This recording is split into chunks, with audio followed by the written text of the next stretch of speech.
કેમ છો બધા મિત્રો? મજામાં જશો? જય મોગલ, જય દ્વારકાધીશ બધા મિત્રોને. કેમ છો બધા? મજામાં જશો? તો આજે તારીખ છે 30 અને વાર છે રવિવાર. તો આજને આપણે જવાનું છે ખંભાળિયા એજ્યુકેશન એક્સપો, જે અમેઝિંગ દ્વારકા કરી રહ્યું છે. તો સવારમાં ઉઠીને નાહી ધોઈ ફ્રેશ થઈને નવા કપડાં પહેરી લીધા છે. અત્યારે આપણે જઈએ છીએ રાજુ કાકાના ઘરે. તો રાજુ કાકાની વરનામાં પછી આપણે જઈએ, હું દીપ અને આપણે ત્રણેય રાજુ કાકા જઈશું અમેઝિંગ દ્વારકા એજ્યુકેશન એક્સપોમાં. તો ચાલો આગળ મળીએ તમને. તો મિત્રો, એજ્યુકેશન એક્સપોમાં જવા માટે આપણે નીકળી ગયા છીએ. ચાલો.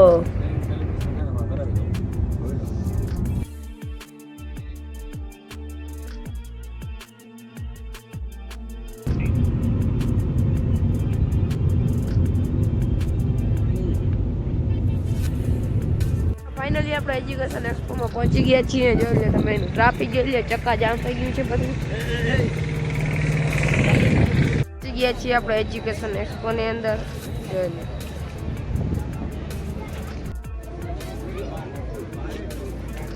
પ્રવાસન સાંસ્કૃતિક પ્રવૃત્તિઓ એક વિકાસ પુરુષ તરીકેની છાપ ધરાવતા આપણા મંત્રીશ્રી છે. તેઓ સતત 1999 થી લોકોની સેવામાં જોડાયા છે.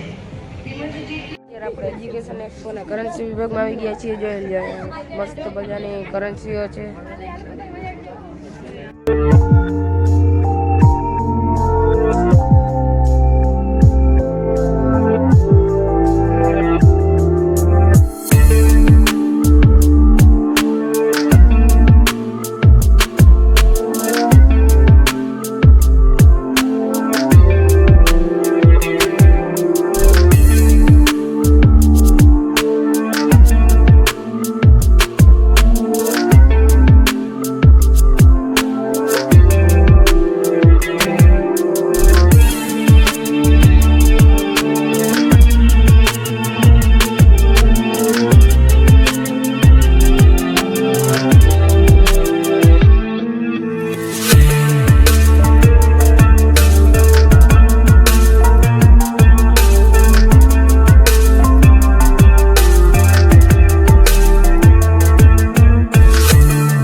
Data school road Muralidhar computer cyber Jam Khambhalia, Shri divine institute of nursing Jam Khambhalia, GPS school Rajkot, Shri BN Patel science academy road Andhra university Rajkot, digital school Rajkot, शैक्षणिक संकुल जाम खंभाड़िया,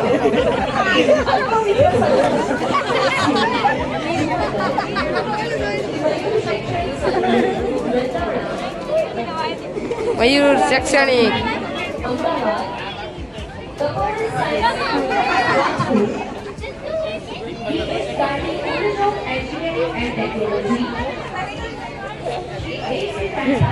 કેટલા ખરા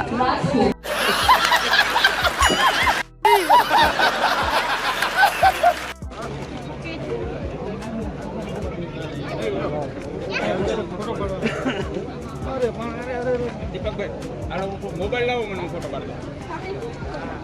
બોલો આપો એપલ લો. સાયન્સ એડમિશન લેવું હોય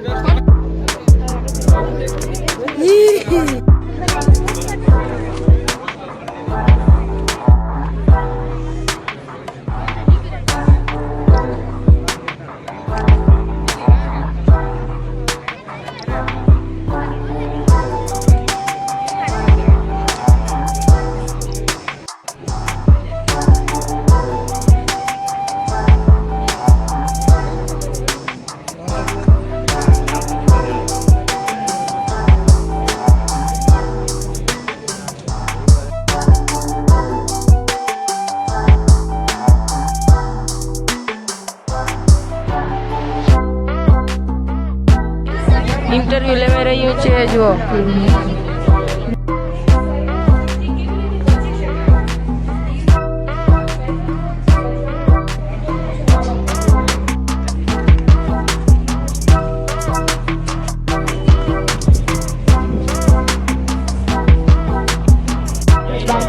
યાદ કરી हरि ओम ओम चंद्रमा मानसो जातश्चक्षो सूर्यो अजायता स्रो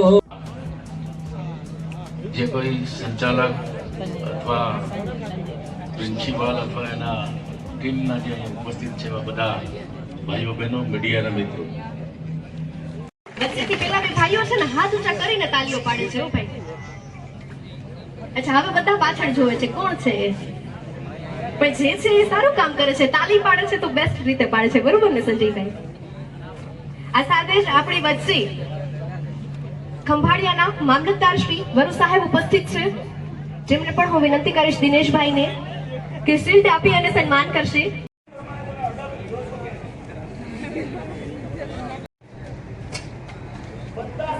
પોઈન્ટ આપણે ખાલી કઈ ગ્રાઇન્ડર લેવું હોય, મોબાઈલ લેવો હોય, બધું પૂછી લે છે. એમ બધું જ તપાસ કરી અને યોગ્ય નિર્ણય લેજો, કારણ કે તમારી 75 થી 80% લાઈફ અત્યારે બાકી છે ને, એનો તમે નિર્ણય લ્યો છો. ડોક્ટર રામ રામ ડાયરાને ઓહો, સ્કિલ બેઝ ઉપર આપણે આગળ વધ્યા હઈ તો થોડીક આપણે સ્કિલની વાત કરી લઈ. તો એજ્યુકેશનનો રોલ સ્કિલ ડેવલપમેન્ટમાં પણ થઈ શકે છે, અને મેઇન રોલ તો એજ્યુકેશનનો જો માનું હું, કારણ કે સ્કિલ ડેવલપમેન્ટ એજ્યુકેશનથી ઘણી બધી વધી શકે. અને એક બીજી વસ્તુ કેવી છે, કરેલું કામ કોઈ વાર નિષ્ફળ જતું નથી. ઘણા બધા વિદ્યાર્થી મિત્રો એવી વાતો સાંભળે, વાહિયાત વાતો સાંભળે અને ફાકામાં જીવે છે કે ભણે ઈ ભિખારી રખડે ઈ રાજા. એ વેમમાં જ આપણે વાહે રહી જાય છે. કારણ કે મને ઘણા લોકો ભેગા થતા હોય, એ ઉદાહરણ દેતા હોય, ઓલો ભાઈ કે ભણ્યો નથી તો એટલો આગળ છે. બિલ ગેટ્સ માઇક્રોસોફ્ટનો માલિક છે, એને કોલેજ મૂકી દીધી હતી તો એટલો આગળ છે. ટેસ્લાનો માલિક છે, એને ભણવાનું મૂકી દીધું તો એટલો આગળ છે. પણ ભણવાનું મૂકી દીધા પછી એ પાછળ કેટલું વાંચે છે તમને ખબર છે? એ વાંચે, એ આપણા માટે તો એજ્યુકેશન જ થયું છે. એટલે કરેલું કામ કોઈ દી નિષ્ફળ જતું નથી, અને એવા ખોટા ફાંકામાં આપણે જીવાનું નથી કે ભણે ભિખારી રખડે રાજા. અને ઇન્ફ્લુએન્સર થવું હોય તો એજ્યુકેશનની શું જરૂર છે? ઇન્ફ્લુએન્સર થવું હોય તો મારા મત અનુસાર એજ્યુકેશનની બહુ વધારે જરૂર છે. કારણ કે આપણે ફાર્મિંગ બેઝ કન્ટેન્ટ આપણે જે ચાલુ કર્યો હતો અને એન્જિનિયરિંગ આપણે કર્યું છે, તો એન્જિનિયરિંગ રિલેટેડ ટોપિક આપણે ફાર્મિંગ વિડીયો બનાવતા હોય તો સામેવાળા લોકોને સમજાય એવી રીતના બનાવવાના આપણે ફરજ બનતી હોય કે સામેવાળા લોકો આપણો વિડીયો સમજી શકે. ધારો કે મેં એજ્યુકેશન જ ના લીધું હોય કે એન્જિન શું છે, ટ્રેક્ટરોમાં કઈ રીતે એન્જિન આવે, કઈ કઈ નવી ટેકનોલોજી બહાર આવી, એ મને ખબર જ ના હોય તો હું કઈ રીતે એ લોકોને વિડીયો બનાવીને સમજાવી શકું. તો એ જગ્યાએ એજ્યુકેશન કામ આવ્યું. આ ઉપરાંત મેઇન ટોપિક તો આપણો છે કે કરેલું કામ કોઈ નિષ્ફળ નથી જતું. મેં 11-12 સાયન્સ કર્યું હતું, પછી મેં ડિપ્લોમા કર્યું હતું. આ થોડોક મૂર્ખામી વાળો પ્રશ્ન છે કે 11-12 સાયન્સ પછી ડિપ્લોમા કોણ કરે? તો 11-12 સાયન્સ મારો ફેલ થઈ ગયું. 11-12 નાનું પડી શકે એટલા બધા ઇન્ફ્લુએન્સર આપણી સાથે છે, તો આપણે સ્ટેજની નીચેથી જ સન્માન કરીશું. ત્યારે હું રિક્વેસ્ટ કરું છું ડોક્ટર ભરત લગાડિયા, સાથે જ સુમિત ચાવડા, કેશુર કિંગ, શીતલ વાઢેર, દેવુ આહિર, પ્રિયા યાદવ, નીતિનભાઈ ચાવડા, સાથે જ અમેઝિંગ કલ્યાણપુરના પેજના ઓનર ધર્મેશભાઈ કંડોરિયા, ગોવિંદભાઈ આહિર, અવર ગીર સોમનાથ, ધવલ ફોટોવાલા, અને સાથે જ જશુબેન નંદાણીયાને રિક્વેસ્ટ કરું છું કે જલ્દીથી આવી જાય. અને હા, આપણી વચ્ચે કાન મોરલીવાળા પણ ઉપસ્થિત થયા છે, તો એમને પણ વિનંતી કરું છું કે જલ્દીથી આવી જાય સ્ટેજ પાસે.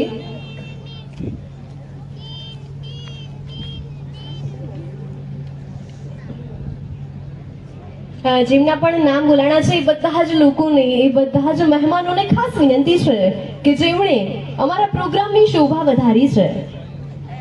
ને મને એવું લાગે છે કે આટલા બધા ઇન્ફ્લુએન્સર એક સાથે હોય તો તાળીઓનો ગડગડાટ થવો જોઈએ. વાહ વાહ.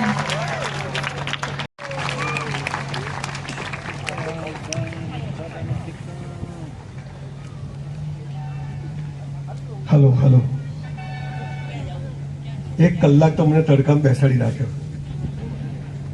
તારી વિરુ વાત છે. પછી પહેલા તો આટલા સુંદર આયોજન માટે અને આયોજક માટે એક જોરદાર તાળીઓ થવી જોઈએ કે આવા રિમોટ એરિયાની અંદર આવું સરસ કામ થાય. બહુ મોટા શહેરોમાં ફરું છું, આવું સરસ મીઠું મીઠું બોલવાળી બહેન આજે પહેલી વાર મળી છે. બહુ જ સરસ બોલે છે.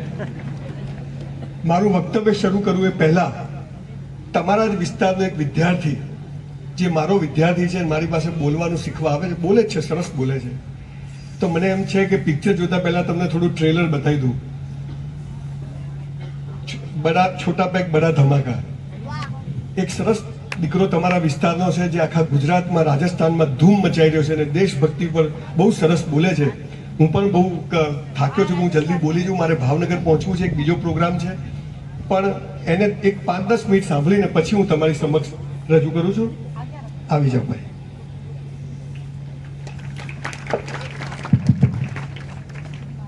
મેઘરાજસિંહ દિગ્વિજયસિંહ ગોહિલ મારું નામ છે અને મૂળ ભાવનગરનો છું અને 19 વર્ષનો યુવાન છું, કોલેજનો જ વિદ્યાર્થી છું. તો બધાએ ભણતર વિશેનું મહત્વ તો કીધું, પણ આપણી યુવાનીનું મહત્વ છે કે રાષ્ટ્રહિત માટે આપણે યુવાનીમાં જ કંઈક સારું કામ કરીએ. તો થોડીક એવી વાતો શરૂ કરીએ. તો આજે હું મેઘરાજસિંહનું મેઘગર્જન સંભળાવવા આવ્યો છું. આ કવિ દક્ષેશની કલમની ધાર બતાવવા આવ્યો છું. વીર ભગતનો ઇન્કલાબ જગાડવા આવ્યો છું. તો ચંદ્રશેખર જેવો આઝાદ જગાડવા આવ્યો છું. અરે ક્ષત્રિયનો બાળક છું, તમારી અંદર શાસ્ત્રત્વ જગાડવા આવ્યો છું. બીજાને દેખાતા હશે તમારામાં ઇન્સાન, હું તમારામાં છુપાયેલ હિન્દુસ્તાન જગાડવા આવ્યો છું. હિન્દુસ્તાન જગાડવા આવ્યો છું. હવે 10 મિનિટ સહન કરી લે હોય એવું લાગે છે, વાંધો નહીં. આપણે હું યુવાન છે અને પછી આપણી કાઠિયાવાડી બોલીની એવી મજા છે. સાહિત્યનો વ્યક્તિ છું, સાહિત્યનો ચાહનાર છું, એટલે એક ચાલુમાં જ એક કાઠિયાવાડી ઉપર આપણે એક પંક્તિ કહી દે, કવિ દાદ બાપુની, કે આપણે હોય કેવા કાઠિયાવાડી. એટલે હું થોડુંક આપણી અંદર જુસ્સો આવી જાય કે કાઠિયાવાડી કેવા હોય. તો કે ભાઈ નરસૈયો ને દત્ત બિરાજે જ્યાં ગિરનારી ઝાડી છે, ડુંગરા ખુંદે ડાલા મથાઈની ડણકું કાઠિયાવાડી છે. પરબ સતાધાર પાડિયા વીરપુર ને બગદાણે, ખરા બપોરે હરિહરનો હાથ પડી, રોટલો આપણો કાઠિયાવાડી છે. સંત સુરાઓને દાતારો સાથે આપણા સુદામાને કેમ ભૂલાય, કે ભાઈ સંત સુરાઓને દાતારો સાથે આપણા સુદામાને કેમ ભૂલાય, કે મરી જાવું પણ માંગુ નહીં, ટેક કાઠિયાવાડી છે. અહીંયાના પાડીએ પાડીએ જે રંગ છે એ સિંદુરિયો રંગ કાઠિયાવાડી છે. રાહ રાખીને દીધો દીકરો એ આપણા બોદરની જંગ કાઠિયાવાડી છે. અને ન ખાવાનું ખાવા માંગ્યું તો મહેમાન મહાભારાડી છે, કે ભાઈ જેને ન ખાવાનું ખાવા માંગ્યું મહેમાન મહાભારાણી છે. અરે ખાંડણીએ ખંડાણો તો જેનો બાપ કાઠિયાવાડી છે. અને એને ગોકુળિયામાં ગોઠ્યું નતું ને મથુરા મેલી આવ્યા હતા, કે ભાઈ એમને ગોકુળિયામાં ગોઠ્યું નતું ને મથુરા મેલી આવ્યા હતા. રણમાંથી રણછોડ થયા. શ્રી કૃષ્ણ આપણા કાઠિયાવાડી છે. શ્રી કૃષ્ણ આપણા કાઠિયાવાડી. હવે જાગૃતતા દેખાય છે. કરતા દ્વારકાધીશના પ્લાન મોટા હોય છે. દીકરાઓ આપણને સ્કૂલમાં સફળતા તો શીખવાડે છે, પણ નિષ્ફળ થાવ તો શું? આપણને તાજમહેલ લૈલા મજનુ તો બતાવે છે કે પ્રેમ કરવો, પણ પેલી ના પાડે તો શું? પ્રશ્ન તો એ છે. 100 રૂપિયાનો માલ 200 રૂપિયામાં વેચો તો 100 રૂપિયા નફો થાય તો બધા શીખવાડે છે, પણ 100નો માલ 50 માં ના વેચાય તો શું? આ પ્રશ્ન છે. અને એવા સમયે હું તમને થોડીક એવી વાત આજે કરવા આવ્યો છું કે કદાચ તમારું જીવન આ 4-5 વાતો તમે યાદ રાખશો તો ધન્ય થઈ જશો. આ દુનિયામાં આપણે પ્રેમ કરવા, સેક્સ કરવા કે પૈસા કમાવા નથી આવ્યા. We are here for a reason. પણ આ રીઝન કોઈ કહેતું નથી ને બધા કહે છે આગળ વધો, ધ્યેય ઊંચો રાખો, અલા મંગલ પર ઘર બનાવ. બની જાય બાપાને બગીચો અહીંયા ભાડે નથી મળતું ભાણવડમાં. આપણને કહે છે બધું ગોકારે ભાઈ બધું યાદ કરવું છે પણ રહેતું નથી. ધ્યાન કેન્દ્રિત કરવું છે, થતું નથી. ધ્યેય સાહેબે કહ્યું એમ નક્કી કરવો પડશે, ગોલ નક્કી કરવો પડશે, મહેનત કરવી પડશે.